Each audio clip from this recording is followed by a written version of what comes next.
des profondeurs de l'histoire émerge une vérité effrayante. Le destin de l'humanité est intimement lié à la marche silencieuse des épidémies.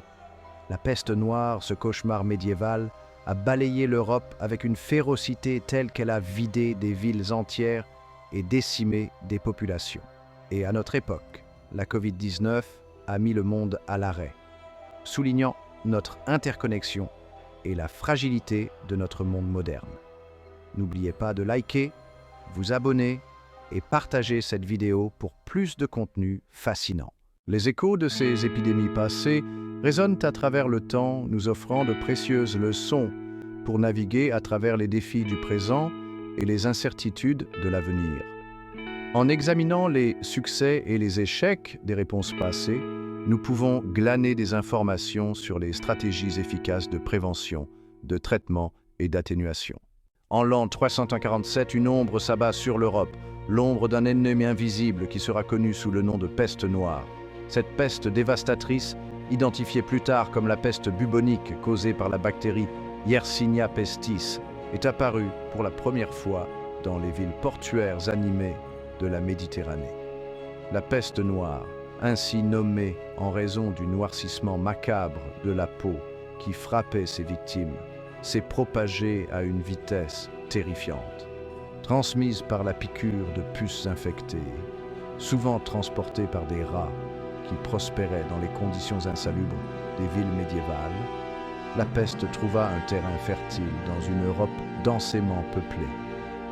En quelques mois, elle atteignit Constantinople, puis Paris, et bientôt, le continent entier était sous son emprise. Forte fièvre, frissons, vomissements et gonflements douloureux, appelés bubons, caractérisaient la maladie, laissant ses victimes souffrir d'une mort atroce, souvent quelques jours après l'infection. Alors que la peste resserrait son emprise, la peur et la panique s'emparèrent de la population. Le déferlement de la peste noire à travers l'Europe laissa le continent sous le choc, plongé dans le chaos et le désespoir.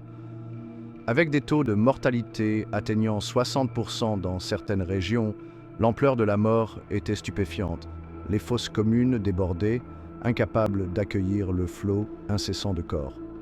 Les villes et les villages, autrefois grouillants de vie, se sont transformés en villes fantômes, leurs rues étrangement silencieuses, à l'exception des cris des mourants et du glas des cloches des églises.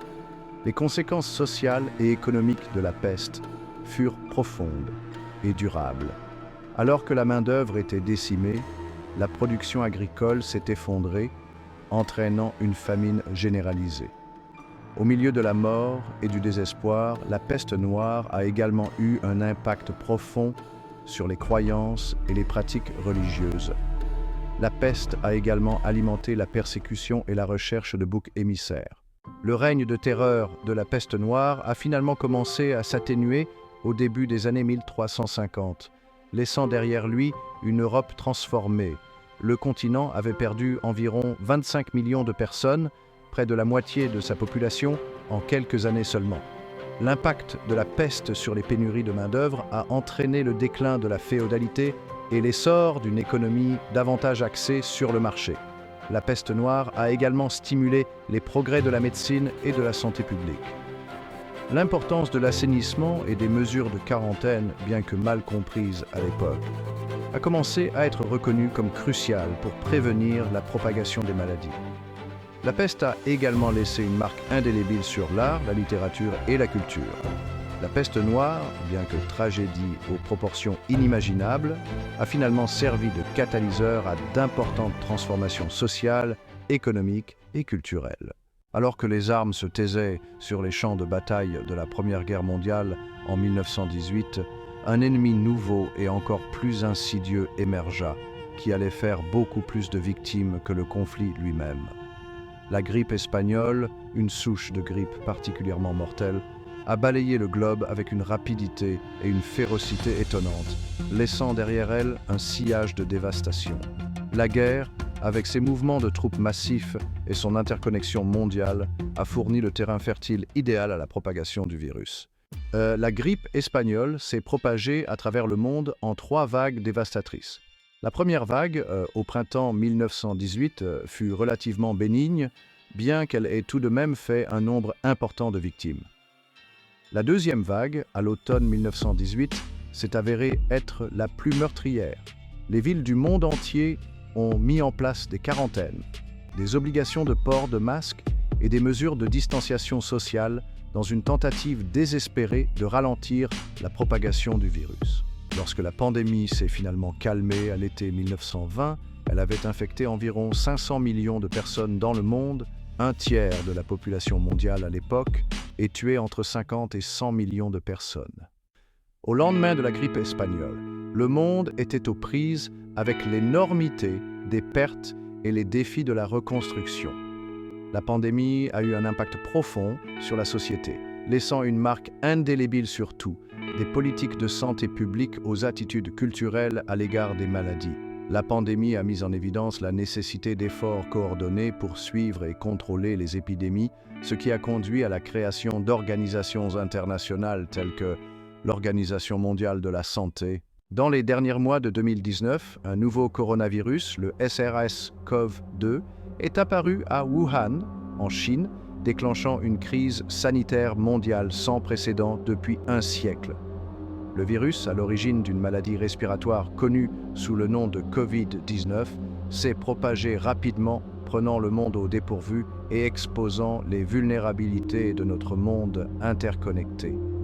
Les cas initiaux liés à un marché de fruits de mer à Wuhan ont rapidement été suivis de rapports faisant état d'infections dans d'autres régions de Chine et au-delà. Alors que la gravité de la pandémie de Covid-19 devenait indéniable, les gouvernements du monde entier ont pris des mesures sans précédent pour freiner sa propagation. Les confinements, autrefois considérés comme impensables en temps de paix, sont devenus la nouvelle norme. Les écoles, les entreprises et les espaces publics ont fermé leurs portes, mettant la vie quotidienne à l'arrêt. L'impact de ces confinements a été à la fois immédiat et profond.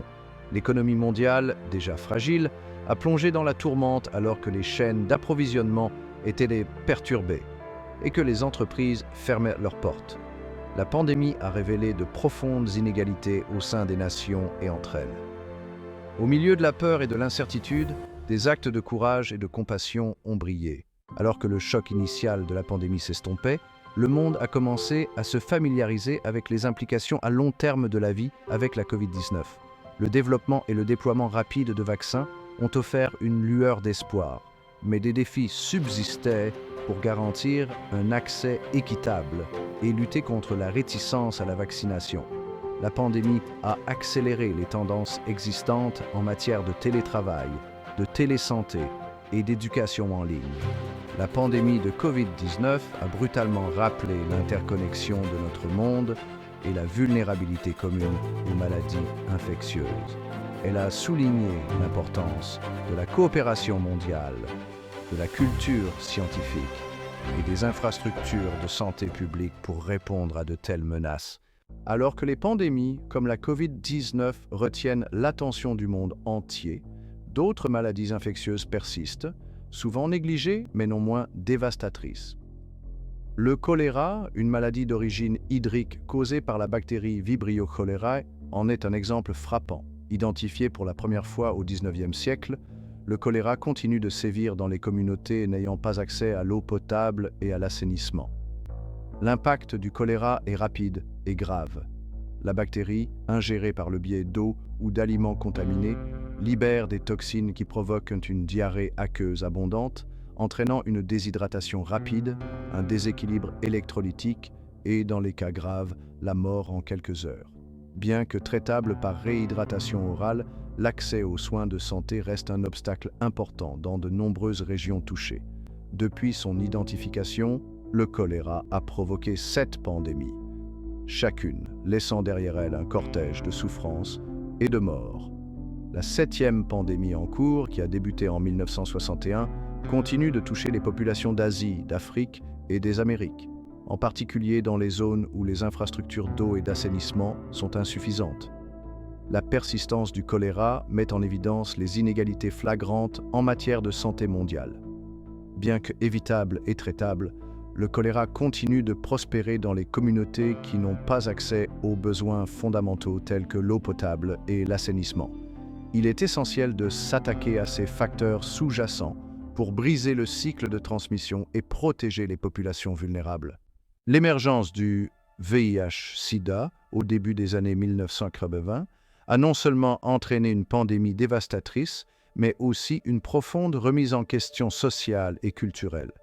Le virus, initialement entouré de stigmatisation et de désinformation, s'attaque au système immunitaire humain, rendant les individus vulnérables aux infections opportunistes et au cancer.